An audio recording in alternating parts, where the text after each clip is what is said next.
भूरी सखी कह रही है मेरी पहुंच कैसे हो सकती है।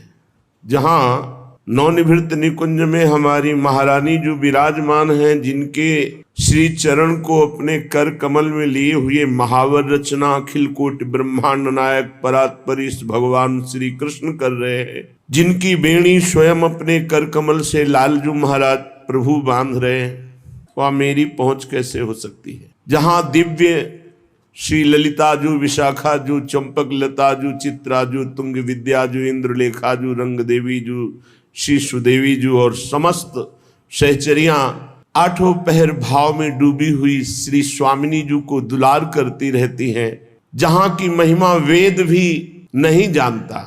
अलक्षम राधाख्यम निखिल निगमयी रप्यतितराम रसाम बोधे सारम किमपि सुकुमारम विजयते।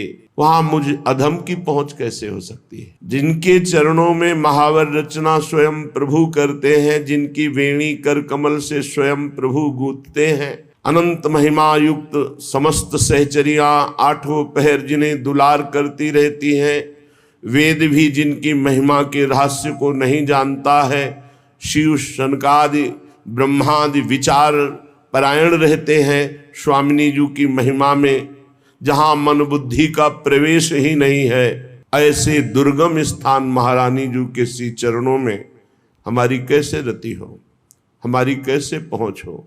बस एक ही उपाय दिखाई देता है, एकमात्र किशोरी जी की कृपा से ही किशोरी जी के पास पहुंचा जा सकता है। लाडली जी से मिलने वाले हृदय की स्थिति अन्यत्र कहीं कोई अन्य आश्रय, अन्य भाव, अन्य चिंतन, अन्य रस परमार्थिक सुवाता नहीं है। स्वार्थिक विषय भोगों की तो बात जाने दो, अन्य परमार्थिक नहीं सुहाता है। श्रीपाद प्रबोधानंद जी महाराज कह रहे हैं, प्यारी जू प्यारे जू की जिसके ऊपर कृपा होती है, वो न लोक रीति को न वेद रीति को, न स्वा प्रिय, न कोई अपना प्रिय है और न कोई पराया है, अर्थात किसी से कोई संबंध नहीं, बस रात दिन राधा राधा राधा और श्यामाजू की सेवा, श्यामाजू का चिंतन, श्यामाजू के लिए तन मन प्राण समर्पित, यही कृपा पात्र का लक्षण है। कृपा से ही ऐसा होता है, स्वयं कोई अहम से ऐसी साधना नहीं कर सकता। प्रिया प्रीतम के एकांतिक रस में प्रविष्ट होने के लिए जहां जहां हमारा राग है वहां से मन हटाकर अनुराग रूप प्रियालाल के चरणों में समर्पित कर दिया। जिसने अपने मन को प्रियालाल की कृपाबल से, गुरुदेव की कृपाबल से समेट कर प्रियालाल में लगा दिया, तो धन्य धन्य धन्य उसका भूत धन्य, उसका वर्तमान धन्य, उसका भविष्य धन्य। अब उसकी दशा बदल जाती है, जो सब जगह से मन हटाकर प्रियालाल के चरणों में अर्पित कर देता है। बोले वो श्यामा श्याम के प्रेम में पुलकित अश्रुधारा बहाता हुआ अपना समय व्यतीत करता है। ऐसे विचित्र प्रेम के विकारशील, वर्धनशील प्रतिक्षण प्रेम बढ़ रहा है, ये दिव्य है। ऐसे मैं कब वृंदावन वास करूंगा। कभी अपनी प्रियाजू को रिझाने के लिए नाच रहा हूं, प्रियाजू को रिझाने के लिए, किसी और के लिए देखना भी, मन से भी ये दृष्टि नहीं जानी चाहिए कि कोई और देख रहा है, सिर्फ अपने आराध्य देव के लिए। अपने प्यारे जू की चेष्टाएं देखकर कभी कभी ऐसी हास परिहास रसिका हमारी स्वामिनी है कि उपासक उन्मत्त होकर खूब हंसता है। बहुत विनोद होता है प्रिया प्रीतम सहचरियों में, ये एकांतिक रस है। अचानक ध्यान बदल जाता है, अरे इतना समय हुआ अभी प्रियालाल मिले नहीं, चिल्ला चिल्ला कर रोने लगता है। एकदम भाव समाधि लगी, सामने प्रियालाल गाने लगता है, नाचने लगता है। ऐसी प्रेम दशा, पुलकित शरीर, नेत्रों में अश्रु, हृदय में महान भाव, अपने प्रीतम श्री राधा मधुपति अर्थात श्यामा श्याम का ध्यान करते हुए रसोन्मत्त होकर मैं कब अखंड वृंदावन वास करूंगा। ये भक्ति, अगर इसको ज्ञान और वैराग्य का सपोर्ट न मिले तो प्रेम लक्षणा भक्ति तक नहीं पहुंच सकती, जो साधारण भक्ति है। इसे ज्ञान और वैराग्य की अत्यंत आवश्यकता है। महामहिम श्री कृष्ण द्वैपायन भगवान व्यासदेव जी द्वारा रचित श्रीमद् भागवत का जहां तक वो चाहे रसास्वादन किया जाए। सच्चित आनंद स्वरूप भगवान श्री कृष्ण को हम नमस्कार करते हैं। जो भगवान श्री कृष्ण जगत की उत्पत्ति, इसका पालन और इसका विनाश उनके एक संकल्प से होता है। आध्यात्मिक आदि दैविक आदि भौतिक तीनों प्रकार के तापों का जो नाश करने वाले हैं, जो सृष्टि का सृजन करते हैं, ब्रह्मा रूप से हरि रूप से पालन करते हैं और भगवान रुद्र रूप से अपने में लय कर लेते हैं, ऐसे सच्चिदानंद स्वरूप भगवान श्री कृष्ण को हम बार बार नमस्कार करते हैं। और महामहिम परमहंस शिरोमणि श्री सुखदेव जी को नमस्कार करते। एक बार नैमिषारण्य में, बड़ा पावन क्षेत्र है नैमिषारण्य, बड़े भजन के परमाणु हैं। 88,000 ऋषि और श्री शौनक जी उनके मुखिया हैं। 88,000 ऋषियों में सब विराजमान हैं और मंचाधीन श्री सूत जी महाराज हैं। तो सूत जी महाराज को 88,000 ऋषि और उनके मुखिया शौनक जी प्रणाम करके नमस्कार करके बोले। शौनक जी ने कहा, सूत जी आपके वचन जब निकलते हैं तो उनसे हमारे अज्ञान अंधकार का नाश होता है। हे सूत जी महाराज, आपके वचन करोड़ों करोड़ों सूर्यों के समान हैं, क्योंकि अज्ञान अंधकार का नाश कर रहे हैं। जब आप भगवान की चर्चा कहते हैं तो हमारे कानों में ऐसा लगता है अमृत रस, जो हम बड़ी बड़ी यज्ञ करके आनंद प्राप्त नहीं कर पाए, और आपके श्रीमुख से भगवत चर्चा सुनकर वो आनंद वर्तमान में मुझे प्राप्त हो रहा है। भक्ति, ज्ञान और वैराग्य से प्राप्त होने वाले महान विवेक की वृद्धि किस प्रकार से होती है, ये हम आपसे पूछते हैं। विवेक ये बहुत समर्थ परमार्थ का शुभट है। जिसके पास विवेक है वो माया को रौंद कर परास्त करके निश्चित परम पद को या ब्रह्मबोध तत्व ज्ञान जो चाहे वो प्राप्त करो। विवेक, ये वैष्णवजन भगवान की दुरंत माया मोह से अपना कैसे पीछा छुड़ाते हैं। ये घोर कलिकाल है, इसमें जीव की प्रायः स्वाभाविक आसुरी प्रवृत्ति होती, राक्षसी प्रवृत्ति। तो क्या उपाय है जिससे माया आसक्त जीव कलिकाल में दैवी संपदा से संपन्न बनकर के भगवत प्राप्ति कर ले? ऐसा कोई उपाय है आपकी दृष्टि में? सूत जी, आप हमें कोई ऐसा शाश्वत साधना बताइए जो सबसे अधिक कम समय में हमारा परम कल्याण कर दे, सबसे अधिक बलशाली और कम समय में हमारा कल्याण कर दे। अगर चिंतामणि मिल जाए तो लौकिक सुख दे सकती है, कल्प वृक्ष मिल जाए तो स्वर्गिक सुख दे सकता है, परंतु अगर गुरु मिल जाए और गुरु प्रसन्न हो जाए तो योगी दुर्लभ नित्य भगवान का परम धाम दे देते हैं। सूत जी ने कहा, शौनकादि ऋषियों, मैं देख रहा हूं कि तुम्हारे हृदय में श्री कृष्ण का बहुत प्रेम है, इसलिए मैं विचार करके तुम्हें संपूर्ण सिद्धांतों का निष्कर्ष सुनाता हूं। ध्यान से सुनो, ये तुम्हारे जन्म और मृत्यु के भय का नाश कर देगा। ध्यान से सुनो। जब जीव के हृदय में भक्ति जागृत होती है, ऐसी भक्ति जिसका प्रतिदिन प्रवाह बढ़े, वो प्रवाह जीव को भगवान श्री कृष्ण के समीप ले जाता है, भक्ति का प्रवाह।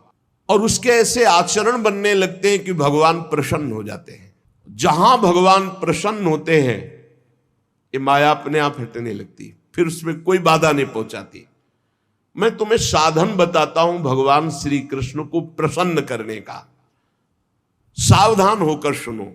कलयुग में जीवों के काल रूपी सर्प के मुख का ग्रास होने के त्रास का आत्यंतिक नाश केवल भगवान की कथा से हो सकता है। अगर हमें नित्य सत्संग मिले, नित्य भगवत चर्चा मिले, तो हमारा भजन रोज बढ़ेगा, भजन में रुचि बढ़ेगी, हमारे असत आचरण छूटेंगे, हम निश्चित भगवत प्राप्त हो जाएंगे।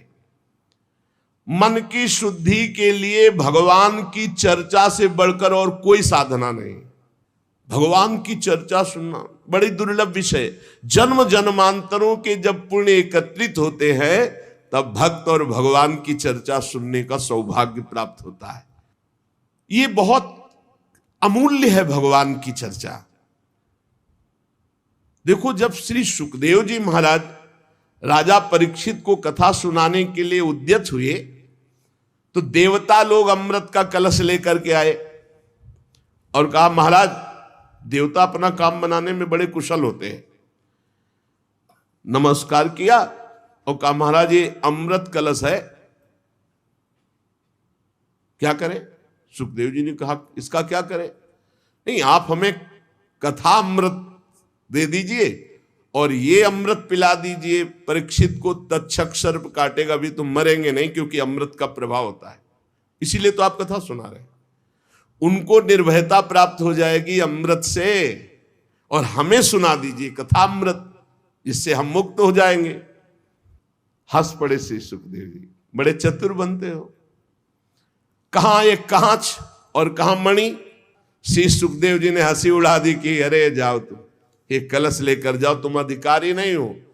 दैन्य भाव से, आर्त भाव से अगर मांगते तो कुछ देने की जरूरत नहीं थी, अपने आप कथा सुनने को मिल जाती। लेकिन तुम अदला बदली कि हमें भगवदामृत पिला दो, ये हम देवामृत तुम्हें दे दे। ये कहां कांच और कहां भगवान श्री कृष्ण की चर्चा। तुम भक्त नहीं, तुम अभक्त हो। देखो, पहली हमारी मांग होनी चाहिए भगवत प्राप्ति, पर हर उपासक के मन में होती है आखिरी बात कि भगवत प्राप्ति तो हो ही जाएगी, हम भोग लेते हैं। कभी नहीं होगी ऐसे उपासक को। जो भगवत प्राप्ति को टालता है और अन्य भोगों को प्राथमिकता देता है, उसके लिए भगवत प्राप्ति बहुत दुर्लभ है। पूर्व काल में श्रीमद् भागवत के श्रवण से राजा परीक्षित को परम पद मिला, यद्यप सर्प ने काटा था। ब्रह्मा जी को बड़ा आश्चर्य हुआ। उन्होंने सत्यलोक में साधनों को तौला, एक तरफ सब साधन और एक तरफ भगवान की पावन लीला कथा। तो सब साधन हल्के पड़ गए और भगवान की चर्चा सबसे भारी रही। भगवत लीला कथा ये सीधे भगवत प्राप्ति कराती है। कलयुग में भगवान की लीला कथा सुनने से तत्काल माया मोह का नाश होकर के भगवत प्राप्ति होती है। और कहीं सप्ताह विधि से जो श्रवण करते हैं कामना पूर्वक, उनकी जो कामना होती है, या पाप प्रायश्चित, पापों का नाश, कामनाओं की पूर्ति, भगवत प्राप्ति, सब कुछ इसमें सुलभ है। शौनक जी ने पूछा, सांसारिक प्रपंच से मुक्त एवं विचरणशील देवर्षि नारद जी, सनकादि के साथ संयोग कहां हुआ? वो विधि विधान के श्रवण में उनकी प्रीति कैसे हुई? सूत जी ने कहा, मैं तुम्हें वो भक्ति पूर्वक कथा सुनाता हूं। श्री सुखदेव जी का मैं अनन्य शिष्य हूं। सूत जी कह रहे हैं, एक दिन विशालापुरी में चारों निर्मल ऋषि सनक सनंदन सनातन सनत कुमार सत्संग के लिए आए हुए थे। वहां उन्होंने देखा देवर्षि नारद जी को। शनकादि ने देवर्षि नारद जी के दर्शन से ही प्रश्न उत्पन्न हो गया और कहा, भगवान के भक्त का मुख उदास नहीं होता। अनासक्त पुरुष की ऐसी स्थिति किसी विशेष समस्या से होती। वो क्या समस्या है? देवर्षि नारद जी से सनकादि ने पूछा। नारद जी ने कहा, महाराज, मैं सर्वोत्तम लोक पृथ्वी लोक को इसलिए मानता हूं कि यहां बड़े बड़े महाभागवत भगवान के भजन करने वाले हैं। तो मैं पृथ्वी लोक में आया। यहां पुष्कर, प्रयाग, काशी, गोदावरी अर्थात नासिक, हरिद्वार, कुरुक्षेत्र, श्रीरंग, सेतुबंध, कई तीर्थों में मैं विचरण करता रहा, लेकिन मुझे इन सब तीर्थों में जाने पर जो शांति चाहिए वो नहीं मिली। क्यों? क्योंकि इस समय अधर्म के सहायक कलयुग ने सारे तीर्थों में अपना प्रभाव फैला रखा है। मैंने तीर्थों में देखा, देवर्षि नारद जी कह रहे, सत्य नहीं रह गया। तपस्वी शुद्ध तपस्या, जो बाहर भीतर की पवित्रता, दया, दूसरों के सुख के लिए दान, ये सब जा रहा है कलयुग का प्रभाव। बेचारे जीव केवल कैसे पेट पालन हो, सब असत्यभाषी हो रहे हैं। देवर्षि नारद जी कह रहे, कोई बिरला भगवान का आश्रित जो भगवत मार्ग में निरंतर चित्त को जोड़े हुए है, उसी के ऊपर कलयुग का प्रभाव नहीं। पैसा तय करके वेद का पाठ करना या शास्त्रों का श्रवण कराना, ऐसा निषेध, ये कलयुग का प्रभाव है। देवर्षि नारद जी कह रहे हैं, तस्मात् शास्त्रम प्रमाणम। बोले चरित्र बेच करके उदर पोषण करने की वृत्ति, ऐसा दिमाग, नौकरी मिल जाए, रुपया मिल जाए, पद मिल जाए, चरित्र चला जाए, उसका कोई महत्व नहीं, ऐसा कलयुग बुद्धि को भ्रष्ट कर देता है। मैं ऐसे विचरण करते हुए भयानक कलयुग के दोषों को देखता हुआ परम पावन यमुना जी के पुलिन पर विराजमान जो श्री वृंदावन धाम है, जहां भगवान श्री कृष्ण की नित्य लीला हो चुकी है, हो रही है और होती रहेगी। मुनिवरों, मैंने एक बड़ा आश्चर्य देखा वृंदावन में। वहां एक बड़ी तेजोमयी दिव्य युवती खिन्न मन से बैठी है, उसके पास दो पुरुष वृद्धावस्था को प्राप्त अचेत पड़े हुए सांस ले रहे हैं। मैंने ये दूर से चरित्र देखा, कौतूहलवश पास गया। वो दिव्य तरुणी खड़ी हुई और प्रणाम करके व्याकुल होकर मुझसे कहने लगी, देवर्षि नारद जी, एक क्षण ठहर जाइए, मेरी चिंता को दूर कर दीजिए, क्योंकि आप जैसे संतों का दर्शन समस्त चिंता और पापों को नष्ट करने वाला होता है।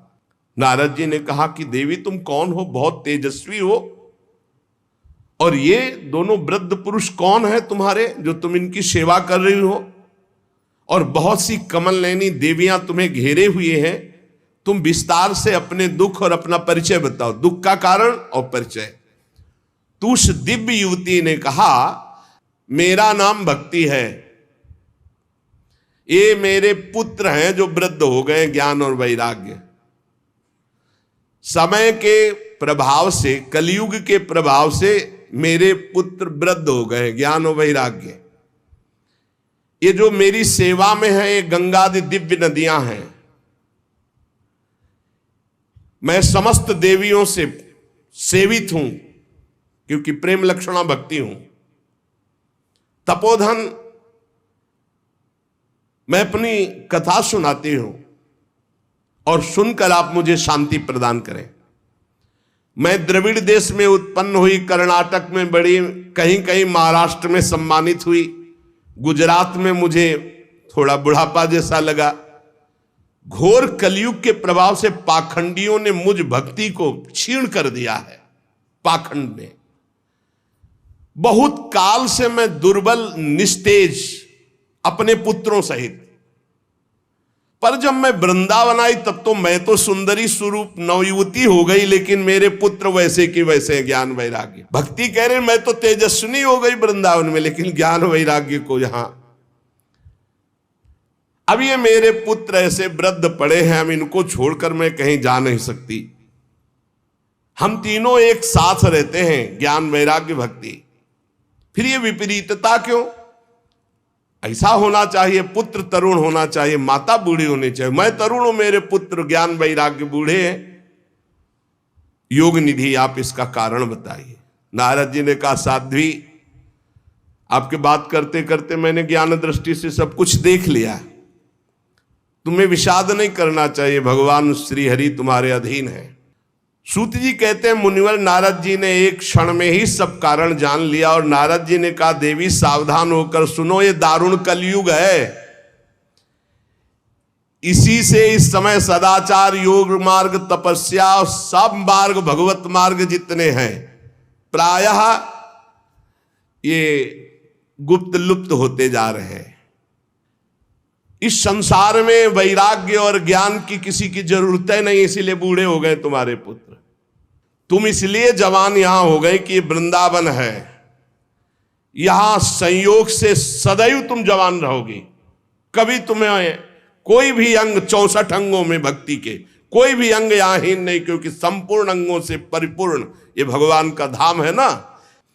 परंतु वृंदावन में भी तुम्हारे पुत्रों को यहां कोई पूछने वाला नहीं, ग्राहक नहीं, इसलिए इनका बुढ़ापा नहीं छूट रहा। पर यहां आनंद से सो रहे, क्योंकि भगवान का धाम है, तो इनको भगवत स्पर्श जनित आनंद की प्राप्ति हो रही, इसलिए शांत सो रहे। भक्ति ने कहा कि सुना था कि राजा परीक्षित ने देखा था कलयुग को, फिर इस पापी को मार क्यों नहीं डाला, रहने क्यों दिया? नारद जी ने कहा, देवी तुमने पूछा है तो प्रेम से सुनो कल्याणी, मैं तुम्हें बताऊंगा, तुम्हारा दुख निश्चित दूर होगा। जिस दिन भगवान श्री कृष्ण इस भूलोक को छोड़कर अपने परम धाम को गए, उसी दिन से संपूर्ण साधनों में बाधा डालने वाला एक कलयुग आ गया। तुमने जो पूछा परीक्षित जी ने मारा क्यों नहीं इस कलयुग को, तो दिग्विजय के समय राजा परीक्षित की दृष्टि पड़ी, जे ही दृष्टि पड़ी कलयुग समझ गए मार डालेंगे, क्योंकि भगवत शक्ति से संपन्न है। वो दौड़ के अपनी पाग उतार कर दीन होकर शरण में आ गया।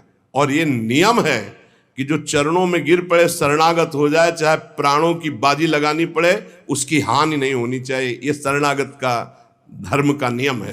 फिर देखा कि ये तो सब का सारग्राही है, इसलिए इसको नहीं मारा। पहले तो शरणागत हो गया, और दूसरी बात इसमें बड़ी जोर की एक बात देखी कि जो 10,000 वर्ष समाधि तपस्या योग यज्ञ आदि से, वो यहां सहज में नाम जप से नाम कीर्तन से प्राप्त हो जाएगा।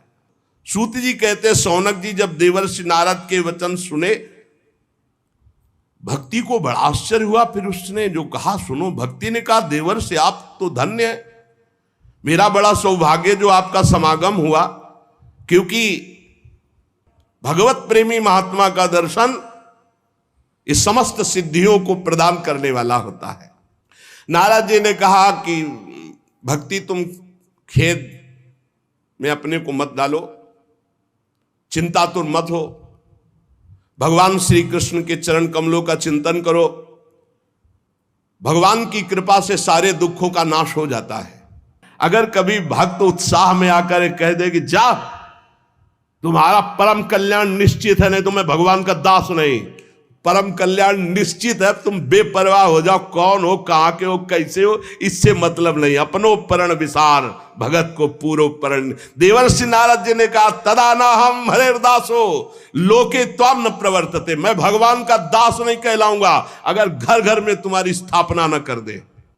नारद जी आप धन्य हैं, आपकी मुझ में निश्चल प्रीति है, मैं सदा आपके हृदय में वास करती हूं, मैं कभी आपको छोड़कर एक क्षण भी नहीं जा सकती। क्षण भर की वार्ता से मेरे सारे दुख दूर किए, पर मेरे पुत्रों में चेतना नहीं आई, अभी तो वृद्ध ही है। भक्ति के वचन सुनकर नारद जी को बड़ी करुणा आई, और उन्होंने हाथ से ऐसे पकड़कर जगाने लगे कि भाई ज्ञान उठो, वैराग्य उठो। बहुत जोर लगाया लेकिन नहीं उठे। तब वेदांत सुनाया, वेदांत घोष, फिर गीता पाठ सुनाया, फिर वो कुछ जमाई लेते हुए उड़ा ऐसे, लेकिन जगे नहीं, ना गीता पाठ से ना वेदांत घोष से। उन्होंने सोचा क्या किया जाए, वेदांत से नहीं जग रहे, गीता से नहीं जग रहे, ज्ञान वैराग्य। भगवान का स्मरण करने लगे, हे भगवान मुझे उपाय बताओ ज्ञान वैराग्य को जगाने का। उसी समय आकाशवाणी हुई, हे नारद जी खेद मत करो, तुम्हारा उद्योग निसंदेह सफल होगा। देवर्षि तुम इनके लिए एक महान सत्कर्म करो, और वह सत्कर्म क्या है तुम्हें संत शिरोमणि बताएंगे। आकाशवाणी ने भी बात गुप्त ही कही, वो कौन सा साधन है, वो कौन से संत शिरोमणि है जो मुझे बताएंगे। शौनक जी तब ज्ञान वैराग्य दोनों को वहीं छोड़कर नारद मुनि वहां से चले, और प्रत्येक तीर्थों में जा जाकर संतों से पूछते। बहुत पूछा लेकिन सबने कहा दुस्साध्य है। नारद जी बहुत चिंतातुर हुए और बदरी वन में आए। ज्ञान वैराग्य को जगाने के लिए निश्चय किया कि मैं यहां कठोर तपस्या करूंगा। इसी समय भगवान की प्रेरणा से करोड़ों सूर्यों के समान तेजस्वी सनक सनंदन सनातन सनत कुमार दिखाई दिए। नारद जी बहुत आनंदित हुए, परस्पर नमस्कार हुआ। नारद जी ने कहा, महात्माओं, आप मुझ पर कृपा करके शीघ्र वो साधना बतलाइए। सनक सनंदन सनातन सनत कुमार चारों ऋषियों में से बोले, देवर्षि आप चिंता मत करो, पहले तो प्रसन्न हो जाओ। उनके उद्धार का एक सरल उपाय पहले से विद्यमान है। जब संपूर्ण भागवत की चर्चा ज्ञान और वैराग्य भक्ति को सुनाई जाए तो तत्काल इनको बल मिलेगा, इनका कष्ट चला जाएगा और ये आनंद से उन्मत्त होकर नृत्य करेंगे। नारद जी, अब मैं भक्ति ज्ञान और वैराग्य को स्थापित करने के लिए प्रयत्न करूंगा। परमहंस शिरोमणि श्री सुखदेव जी के कहे हुए भागवत शास्त्र की कथा द्वारा उज्जवल ज्ञान यज्ञ करूंगा। यह यज्ञ मुझे कहां करना चाहिए, आप इसके लिए कोई स्थान बतला दीजिए। आप लोग वेद के पारगामी विद्वान हैं, इसलिए मैं सुख शास्त्र की महिमा सुनना चाहता हूं। इसकी विधि क्या है, कितने दिनों में सुने, कृपा करके बताइए। इस समय हरिद्वार के पास आनंद नामक एक घाट है, हमें लगता है वहीं इस ज्ञान यज्ञ का आरंभ किया जाए। आनंद घाट में नारद जी के साथ सनकादि तुरंत वहां से पहले कथा स्थान आनंद घाट गंगा जी के तट पर गए। सिद्धों ने बात फैला दी, भगवान की अमोघ चर्चा होने वाली है हरिद्वार में आनंद घाट पर और बड़े महापुरुषों के द्वारा, इसलिए सब कथा का आनंद लें। तब कथा सुनाने के लिए दीक्षित होकर श्री कृष्ण परायण सनकादि नारद जी के दिए हुए श्रेष्ठ आसन पर विराजमान हुए। सभी ऋषि मुनि देवताओं सबने उनकी वंदना की। श्रोताओं में वैष्णव विरक्त सन्यासी ब्रह्मचारी ये आगे बैठे। सबके आगे देवर्षि नारद जी, एक और ऋषिगण, एक और देवतागण, एक और वेद उपनिषद, एक और तीर्थ और दूसरी ओर जन साधारण स्त्री पुरुष, ये सब ऐसे विभाग करके कथा सुनने के लिए विराजमान हुए। सनकादि ऋषि महात्मा नारद को भगवत चर्चा का महात्म्य स्पष्ट करके सुनाने लगे। सनकादि ने कहा, हम आपको इसकी पहले महिमा सुनाते हैं। एक बार पूरी सम्यक 18,000 श्लोक सुन ले तो निश्चित उसको भगवत प्राप्ति हो जाएगी। और कहीं ध्यान देकर सुना तो प्रेम लक्षणा भक्ति जागृत हो जाएगी, जो मोक्ष को भी लघु करने वाली है। इसलिए इस कथा का सावधान होकर के आस्वादन करना चाहिए। जो पूरी कथा सुन लेगा तो श्रवण मात्र से श्री हरि हृदय में आकर विराजमान हो जाएंगे। इसमें 18,000 श्लोक, 12 स्कंद, श्री सुखदेव और राजा परीक्षित का संवाद। ये जीव तभी तक अज्ञानवश संसार चक्र में भटकता रहता है जब तक उसे भगवान की चर्चा सुनने को नहीं मिलती। जहां भगवान की चर्चा सुनने को मिली, मोह का नाश हुआ और भगवान की तरफ दौड़ पड़ता है।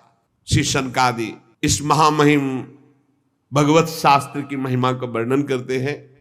सुशेष चर्चा आगे। श्री राधा वल्लभ लाल की जय।